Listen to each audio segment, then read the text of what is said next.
Welcome, welcome, good people. This is Choice Words, and I am your host, Jay Artist Wright with Freedom to Choose Schools. And I'm excited to be joined today by Dr. Patricia Brantley, who is the CEO of Friendship Public Charter Schools in DC. Thank you so much for joining us, Patricia. Thank you for having me. It is a pleasure to talk about choice and schools. And for me, that always means freedom. And so I've been watching you and this podcast for a very long time. I have seen so many people, brilliant people on it, that it really is amazing that you are now choosing to talk to me. So thank you. Of course, of course. And this episode is about freedom and power. And the reason why those two words are joined together is because you run a Black-led charter school in DC, and those are two things that we aspire to have everyone understand, that it is possible to have, and not only a Black-led school, but a Black-led school of excellence. Let me note that. So not only is it possible to have that, but when we've had past guests, we've talked about agency and we've talked about power and we've talked about freedom. And so I was excited to talk to you. Before we dive into what you do with Friendship Public Charters, though, I do want to just let people know a little bit about your background, because you had the pleasure of working, which I can't believe it because you look so young, but in the civil rights movement with Dr. Dorothy Height. Is that correct? I did. I worked for Dr. Dorothy Height for a number of years, probably 15 years on and off. And it was as amazing as you might imagine what it might be. I would say that Dr. Height got me started in understanding early about purpose-driven work, about being in the movement for justice. Um, Dr. Height taught me that leadership isn't about position, it's about purpose. And so she believed in dignity, she believed in showing up with grace. She believed in never losing sight of the people that you served. I always tell a story that we were fairly young people going in and working with Dorothy Height, and she would have things she wanted to do, strategies she thought were important. And, any leader, even someone of her stature, might get pushed back. And so it could be the end of the day, and Dr. Height would be sitting by the elevator stuffing envelopes because she just knew we needed to get one more communication out to families about what was happening. And people would be like, "What should we do?" I'm like, "Do you really think you're going to get on that elevator and go home? You're going to go sit in that room with her, and we're going to be stuffing envelopes tonight," Yeah. because that is the work.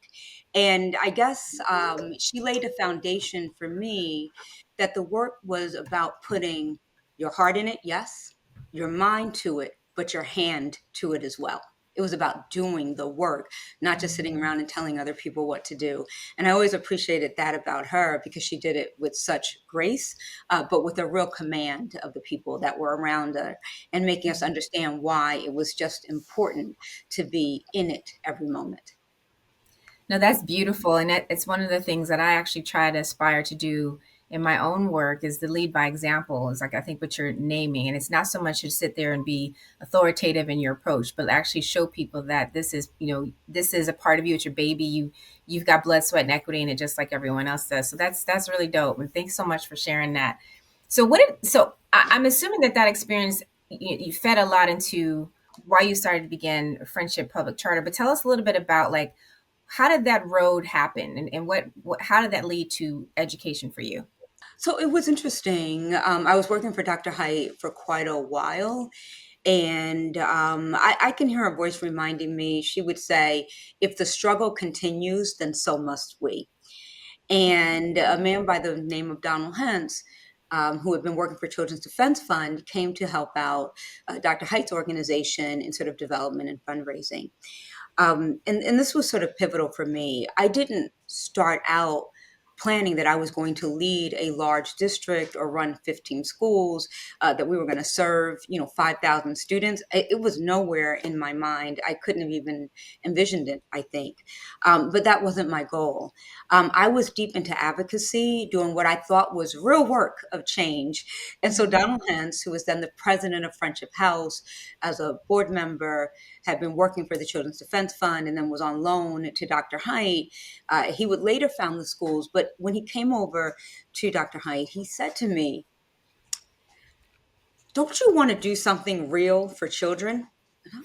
What? I remember thinking, I am doing something real, Yeah.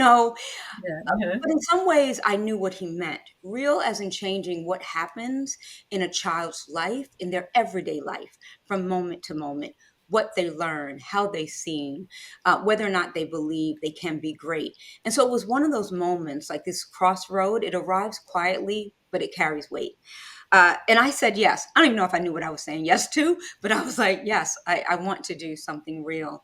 And that work led me into, not just, I'm going to say building schools, but building schools as justice, not just advocating for it. And those are two different things, Mhm. putting it brick by brick, classroom by classroom, child by child. And so that's what brought me from approaching the work in one way, raising our voices, advocating, hoping for policy and legislation and et cetera, to we're going to deliver schools that show you what can happen when you actually have everything lining up, or even when it's not, even when the policies are against you, the legislation is against you, the traditional system is against you, you can still deliver something and it can make a difference that's real day to day for students. That is so powerful. And I'm just imagining 15 schools with 5,000 Black scholars. That is impressive by all accords. Help our listeners know what that looks like. Like, what does your school look like? What does it look like when you walk into the school? How is it different from maybe what they've seen or modeled in some of their other school environments? I'm glad that you asked me that. In fact, I did a tour on Monday of this week. And, I always try to impress upon people when you're leading a school, you set the resources and the strategies, you set the table, but you are not alone in preparing the meal or in serving it. And so many years ago, we decided pre-pandemic that we were going to invest in the science of reading, that we were going to invest in advanced math for our middle schoolers going into high school, that we were going to go deep on teacher preparation. So in this tour, it's like national funders and some local ones, it's parent advocates, it's other school leaders. And I remember going into a classroom, it's first and second graders, and they're like, oh, what are we doing? We're encoding and decoding. That means we know how to spell and how to read. And then they were doing it, and the teacher is there. And outside of the classroom, there was a paraprofessional who was leading a small group on phonics. And down the hall, there was a dedicated aide who was leading a one on one, high impact tutoring session. And people came out of this classroom, and some of them were so moved, they started to cry. Like, Wow. I wanted to cry because you can set the table, but what does it really look like for the people that are there? And so Mhm. what I saw was our children, Black and Brown children, engaging deeply in learning, reading their first graders. And it occurred to me that the person standing in front of that classroom, the teacher, she was a Friendship graduate. And so I said to the team, so many people want to tell us what we can't do. We can't Mhm. learn at high levels. We don't need to be aiming toward college. We need more vocation. And I'm not going to suggest that we don't need more vocation, but to say it in a way that says that we can't access college, we can't teach at high levels, we can't deliver to our children, it's just not true. And so when Mhm. you come into a friendship school, what do you see? You see high levels of instruction being delivered by people who look like the students that they're serving, who in fact were the students that they're Yeah. serving. And I'm so proud of all the people in our schools, but to see our own graduates delivering, that's what you see when you enter a friendship school. That is it's interesting that you say that because we have a lot of schools that we work with, and there's a couple that come to mind. I'm sure you're familiar with Beatrice Mays Institute in Texas. And one of the things is Christopher Mays' school, and it's been around for about 20 something years. One of the things that he always talks about is how when you look at our education system as it stands right now, um, there is not value in multi-generational scale, right? So like we look at the value of scale, or not we, but authorizers and policymakers and lawmakers look at scale as a matter of being able to replicate different schools, but you are actually doing both. You've got 15 schools, but then you also are scaling in the sense that you have students who have come back to be educators. That is incredible. And I think I want to make sure that that's not missed, because I really believe that that's something that is embedded in a lot of our schools of color that people don't talk about enough, which is directly connected to the influence on education, even the retention on education, right? Because right now, when we look at today's society, so many teachers are leaving the profession, so many students are declining enrollment in our public schools overall. You've got a system that is retaining them. You're growing, again, scale both by way of keeping your students there and having them come back. How are you doing that? Like, how do you, is there something in what you say or do at your school every day that like makes people feel like when I graduate, I got to come back here? So I think that we sometimes miss that it's not only the level of instruction, it's seeing the role model. It's seeing someone that came from your community, experienced some of the same challenges, and that they could do it. I always say if we have someone that comes in and they went to XYZ school, the next set of graduates, I'm going to see 20% are now going to XYZ school. Yeah. And we can never forget, like, we're humans, right? We like to be in community with each other, and what people bring into that community spreads out to others. And so I think it's critically important that we have students that can come back. I'm going to tell you an example, and students we believe in because we believe in ourselves. I was on a panel once years ago. It's at one of the charter conferences, and it was about, the challenge of talent. How do you get enough talent? What do you do? And the person was saying how hard it is. And they ran a high school to have talent. And I said, you know what, Friendship, I look at these high school graduates that we're sending to college, and I'm like, please come back. I want one of you to come back one day and sit in my seat. We don't just have them as educators in the classroom. We have them as specialists, helping to coach other teachers. Our head of talent recruitment is a Friendship graduate. We have had our graduates in finance. And I said, this is critically important. And then the other person who was on the panel with me said something like, I mean, but it's really hard. Kids are entering our schools behind. What? We're responsible for them. Now, Friendship does go from preschool to 12th grade. So I'm Mhm. responsible for them for every leg of the journey. But if I didn't believe that I couldn't get kids out of high school going to college who could come back and do this work, then I really need to rethink what I'm doing. And so I would suggest to anyone that thinks about the talent shortage and the pipeline, what are you doing to prepare your own pipeline? What are you doing, even if your school may not be very diverse, but to reach out to students that are in college that look like your students and offering them an opportunity to intern, to apprentice alongside teachers in your classrooms. And so we believe in our students. And I think that is the first part of making sure that we've got a pipeline that renews itself. That's awesome. You'd also mentioned that zip codes shouldn't determine where a child goes to school, and with 15 schools, I'm sure they're spread all across the district. How do you make that real for students so they feel it, and and even for parents as well? Like, what do you do, or is there something that you do to kind of debunk that myth about your zip code defines where you go to school? I think that, first of all, the city after city across the country, rural jurisdiction after rural jurisdiction, you are in this neighborhood, so you have to go to the school down the street. Doesn't matter if you have a certain set of interests, if your parents know you learn best in a particular way. We have got to break that. That should not be how we decide who goes where. It is not only how we decide who goes where, it's how we decide which schools are good. Oh, this is the Yeah. school down the road. The neighborhood looks like this. It's a good school. It's not a good school for what the school contributes to the child. It's for what that family contributes to the school, right? That's a mistake. It means that we are missing potential across our country in all of these spaces. And so at Friendship, I believe that we've proven what's possible when families are given a choice and students are surrounded both by belief and by excellence. How do I know? The proof is in our results.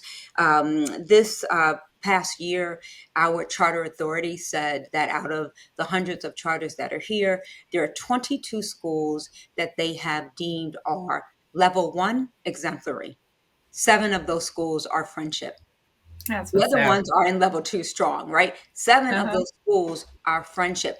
They are not Friendship because we have the wealthiest families with all of the resources for their kids outside. They are not Friendship because we say we're only going to take kids in kindergarten, and you start with 100 kids and you end up with 10 in the 12th grade. Mhm. They are that way because we see the potential of our students and then we resource to it, right? We personalize the learning and we sort of give in. And in that way, regardless of what zip code you're coming from within DC, you're entering a school that believes in you and says, I know you need these resources. And I don't want to go too long on this point. I know this is No, about no, you have more than enough time. We need to podcast. hear all of this. So one example that we did was I believe that if you don't have access to algebra in middle school, then you don't have access to calculus in high school, which means you Mhm. don't have access to sort of the biggest merit-based scholarships or to selective colleges. This is a few years ago. I went algebra in all of our middle schools. And people were like, well, kids need this and they need that. And let's just try it. I don't care if it's two kids. If they can take it, we need to figure out a way to do it. So we run DC's only public online school, elementary, middle, and high school. And so I said, you know what? We're going to open it up to other schools that aren't Friendship. And so we've got algebra and now geometry in our middle schools. And if you're in a school that doesn't have it, one of our online teachers can teach a group of students. And so a friend of mine runs a school called Statesman. They are giving algebra. And he's like, Pat, these kids call themselves the Algebra Bros. It's an all male school. He was like, it's like That's change so culture. Like, cute. we're the algebra bros. Don't mess with us, right? And I mean, I hate to say it, we have things in our mind, even as adults, about who's a nerd and who's not. Well, you know what? The algebra bros are the coolest kids in that school. And Absolutely. so it's just an example. When you give students the opportunity, they rise. So it's not Mhm. about their potential. It's about adult mindset about whether or not we're going to give that opportunity. And we have seen a growth in math scores, not because we dumb things down, but because we rose to the level of potential of the children that we have. Right. And And it that's seems how like you transcend zip code. right. No, seriously. And also, I mean, it's what you're doing is you're debunking the myth about high expectations, right? Because like you said, there seems to be an attachment to your zip code then determines your rigor or your excellence. And you're eliminating that. Another thing I love that you said is that you're not gatekeeping. I mean, you're sharing this with everyone. Like we got to definitely make sure that we let people know. You may have an influx in people now trying to go to your online school, but I mean that's another thing too. It's just like, sharing the wealth. I feel like charters specifically get a bad rep because, if you're lucky you get in a charter because you've won the lottery, right? However, there is something to be said about wanting to give back to those who didn't get in and work with the district to provide resources for those that are in other types of models. I want to ask you, what's it been like working in the district when you're a black led charter school, which seems to be a double negative in some cases, right? Because you're running an all black school, staff is black, students are black, up and down across the board, which I think is just beautiful. And at the same time, you are up against traditional school districts that often don't like charter schools and have so much of a negative relationship. Are you seeing that in your district? You have those issues, and if you've had them in the past, how have you gotten over them? Oh, absolutely. Charters are 30 years old here in the Mhm. District of Columbia. Friendship will be 30 in the next year. We'll celebrate that anniversary. Oh, When we congratulations. Thank you, thank you. It's Mhm. it's been a haul, but it has been the most rewarding work, and it's gone lightning fast. Mhm. In the beginning, we had sort of lawmakers saying, "Oh, my constituents, they don't want charters, they don't want choice, they are happy with where they are." And at that point, DC was rated like the lowest of the urban Mhm. school districts in the country. Mhm. And you had all these people against it. We don't want it. Fascinatingly, it wasn't that charter started because of our local electeds. It was Congress at the time that came in and set up the School Reform Act. And then you had all these local educators like, I raised my hand, I want freedom, I want whatever. So we started with a bunch of educators from the traditional system coming into Friendship House, and I hosted they created a task force. What do we need to do for our children? And it was like, start charters. Mm, Because the political institutionalized politicos at the time, political leaders were like, we don't want it. We were like, is anybody going to come? First day we opened 2 schools, 1,200 families showed up. wow. Now here's what's fascinating. If you want to think about politicians that are being against us, system being against us, we had these 2 schools. We did not have a certificate of occupancy, even Mhm. though we had applied for it more than a year before. Yeah. And so we scheduled buses to be outside of our schools. So if kids came, we were going to put them out on field trips. School started at Mhm. 8:30. At 8:15, we got a note. You have your certificate of occupancy.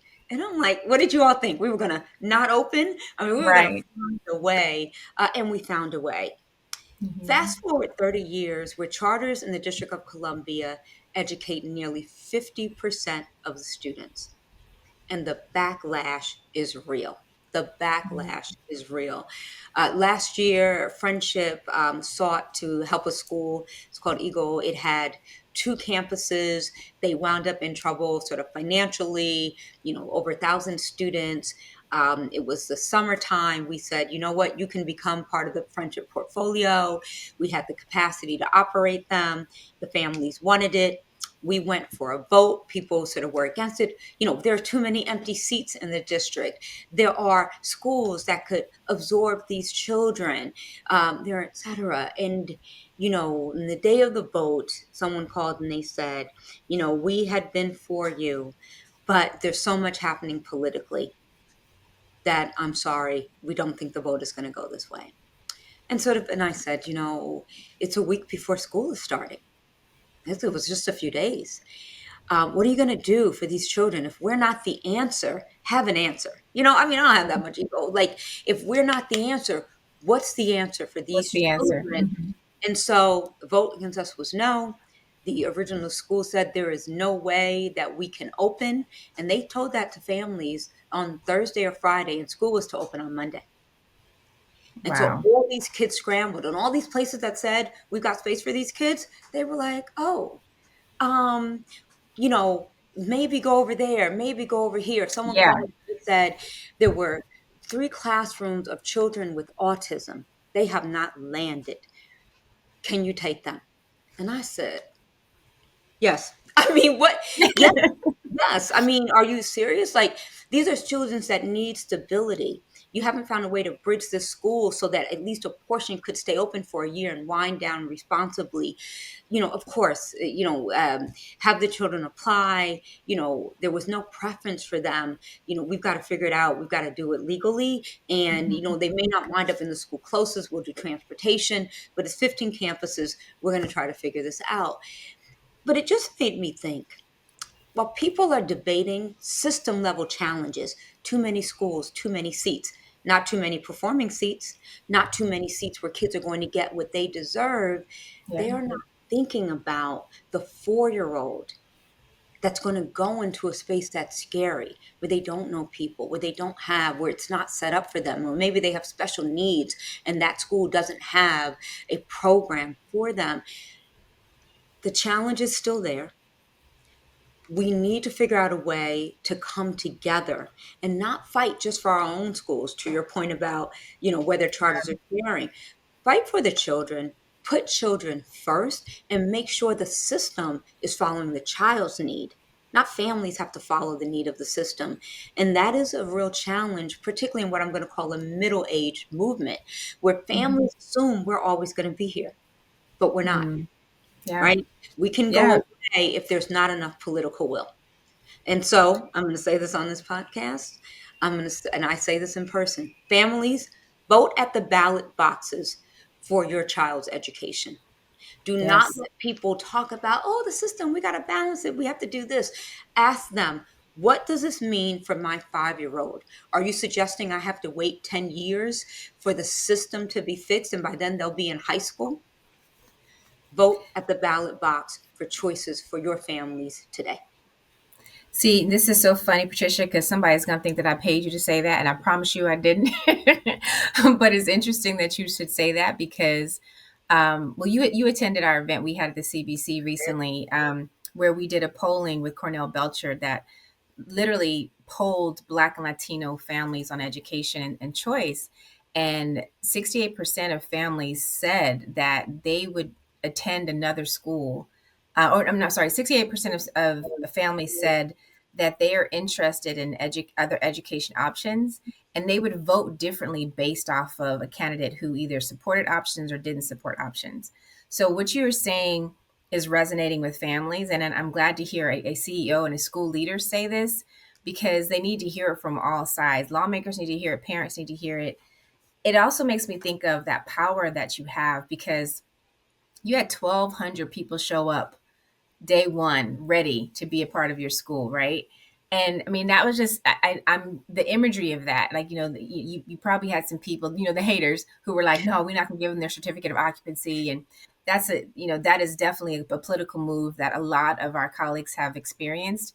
But then to be hit with 1,200 people, 1,200 students waiting to start school, that I mean, literally in 15 minutes, like, oh yeah, we better give them the occupancy because that same 1,200, you don't want that same angry mob of 1,200 at your door telling you why can't my child be educated, right? And so there's also that power of what we see happening in our schools specifically because we do have parents. There is this narrative that parents don't, especially Black and brown parents, we're not engaged and we don't care about our education the same way other people do. And that's so false. I think it's probably actually the opposite. We hyper care because, every parent wants their child to have a better education than they have. But within our communities, we see that there's such a disparity in it. We have to fight for it constantly. Never, like I said, 30 years and you're still fighting. And you are saying something that I think everyone needs to hear, and it's the fight doesn't begin or end with you as a school leader.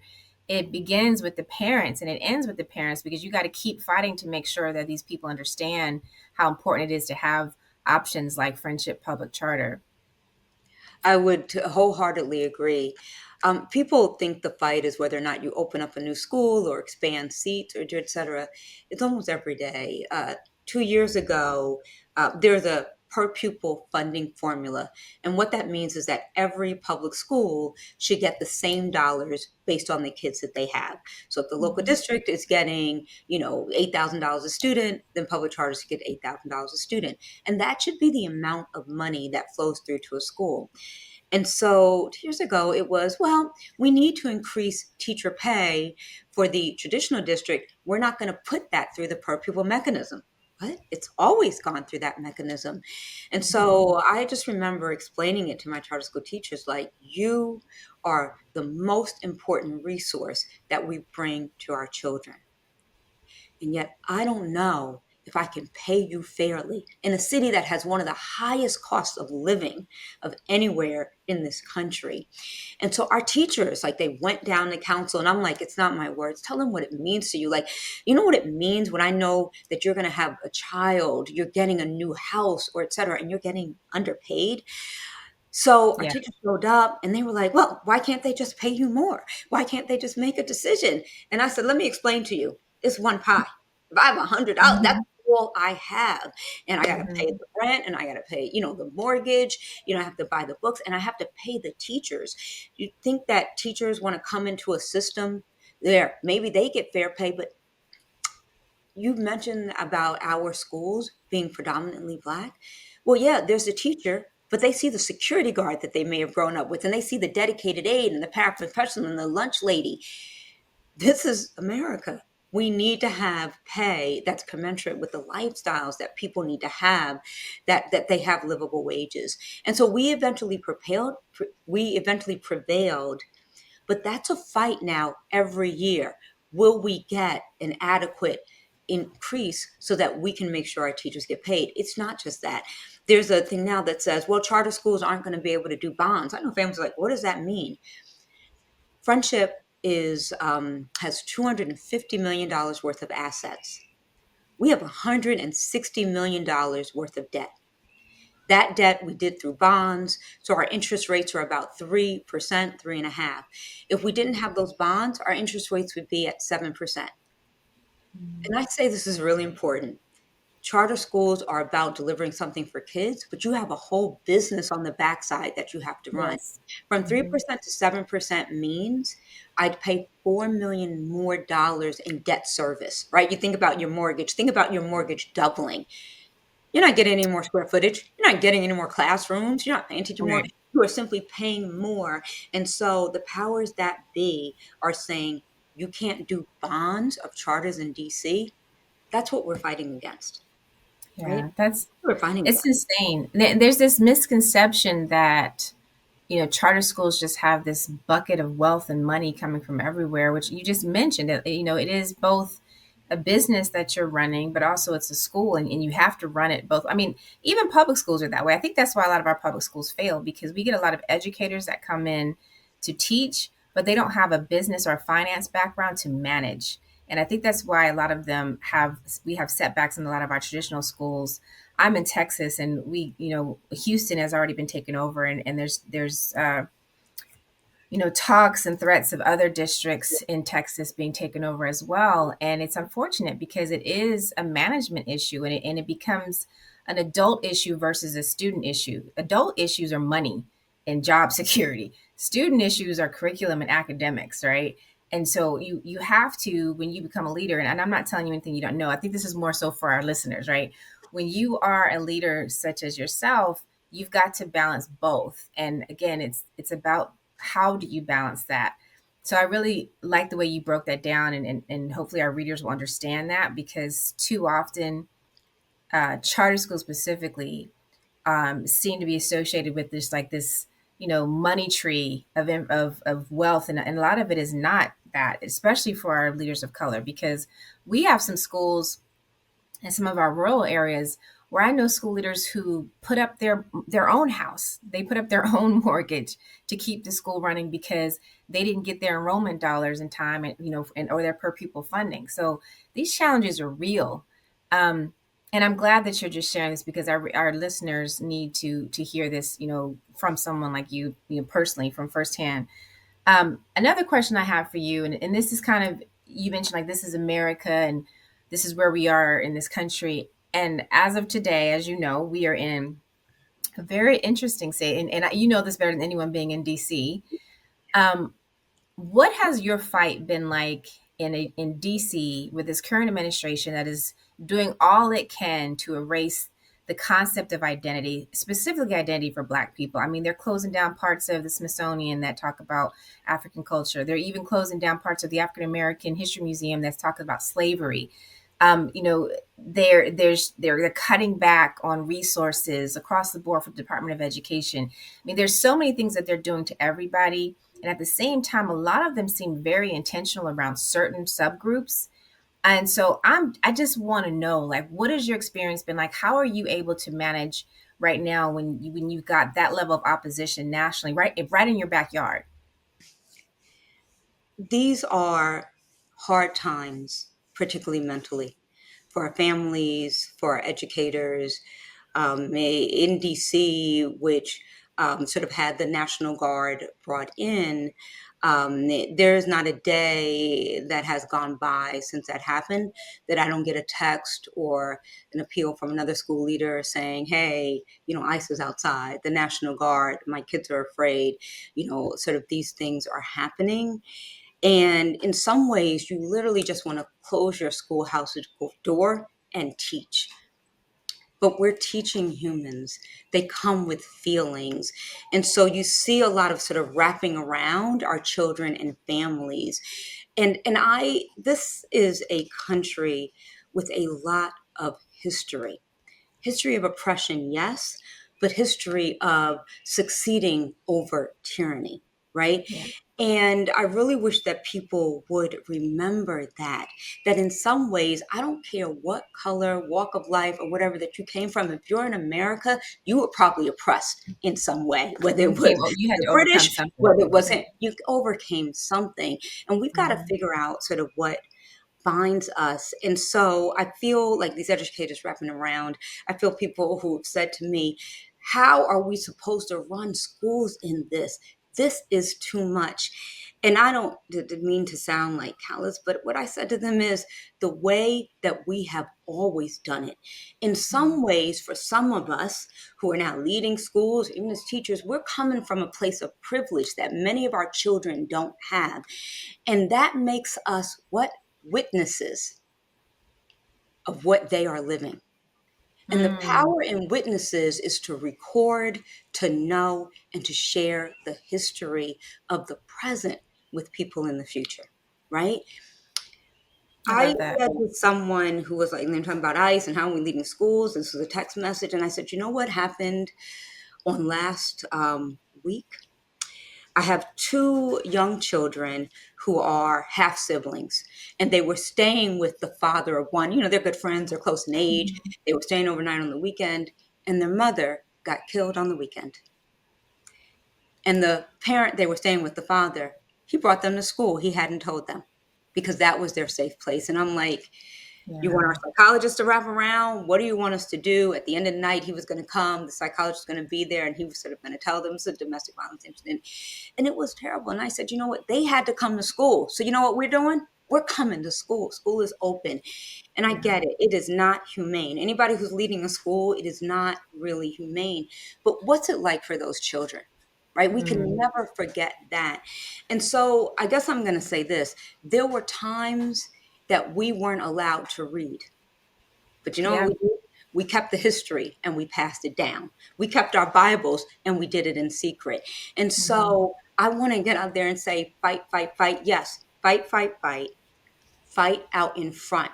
But don't forget that there are things that you can do in the background too, because we are responsible for the children and by them, their families as well.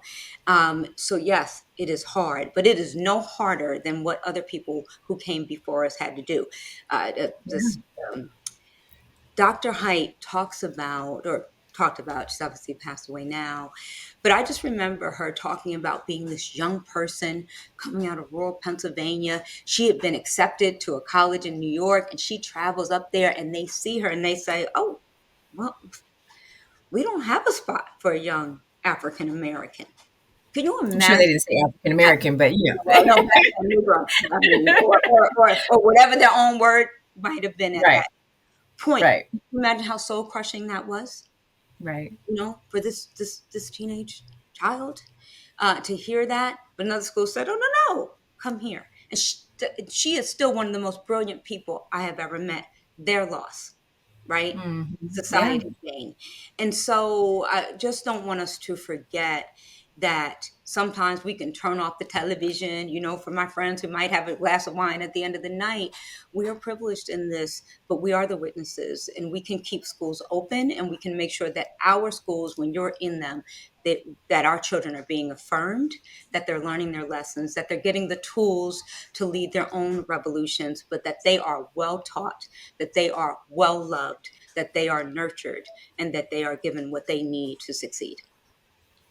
that is so beautifully said. And education is its own revolution, especially right now with all the challenges we have. And I do believe that Friendship Public Charter School is doing an amazing job. I mean, obviously, 30 years in the game, that is commendable on so many rights. I have one final question for you.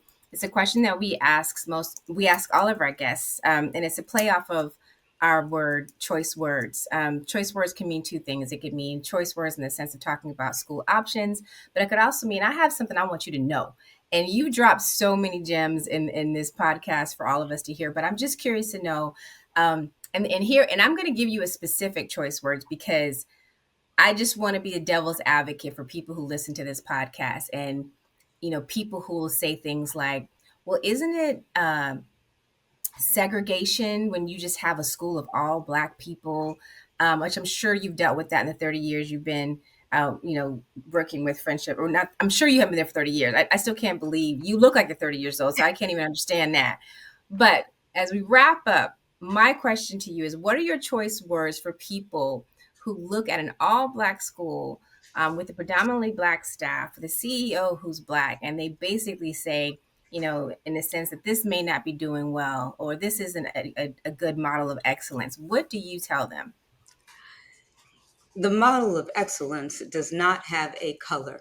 And so if you put the challenge out and we meet it, don't let the black skin fool you. It should let you know that people of color have always risen to every challenge, often with less tools, less resources, less belief, more naysayers. And so I don't even know how we can talk about excellence without talking about Black people. But that said, I do want to say this. I went to Princeton University. I had grown up in Newark, Irvington, these parts of New Jersey that were almost all African American. And so I'd go into Princeton, and it was one of those known things where people say, why are the Black students sitting together? I said, you see one table of Black students, you see 99 of not us. Why is everybody else sitting together? And so for me, I celebrate anyone who wants to open schools that give children of color or economically disadvantaged children a high quality education, because that is what our children need. But make no mistake about it, Black led schools are doing the same thing with excellence, but then also showing the kids what is possible for them. We don't only need missionaries, people that go into communities bringing their values and et cetera, as if we need a replacement for our values. We have Right. always had them, always. Always. My grandmother, who came up, she was a domestic. She started working at 12 years old, was never taught to properly read or write. When she passed away and we were packing up her things, my graduation announcement from Princeton was under her pillow. Oh, And I'm thankful to Princeton for the education that I had. But I am also thankful that we serve as an example for the people who went before us and for the children who are after us. And I just would end by saying this to this next generation of educators: you have to lead with heart and spine. And if you are a person of color leading a school of color, lead with the values that your people always taught you, and make sure that that is front and center, because we can't wait for permission for people to say, oh, it's okay now for you to open a school. We have to do what's right for children today. And that comes from leading from a space of authenticity, because we are our children's parents, friends, siblings, aunties, and we were them in the classrooms. We know what we need. So lead with heart, spine, and authenticity. that gave me chills. It literally gave me chills. You are amazing. Patricia Brantley, Dr. Patricia Brantley, thank you so much for your time. Lead with heart and spine. That is powerful, because a lot of times we lead with heart, but that spine means you got to straighten up, you got to put Yep. them shoulders back, be strong, and actually specifically in the midst of adversity. So I really appreciate you naming that. And thanks everyone for listening. Until next time, be blessed, good people.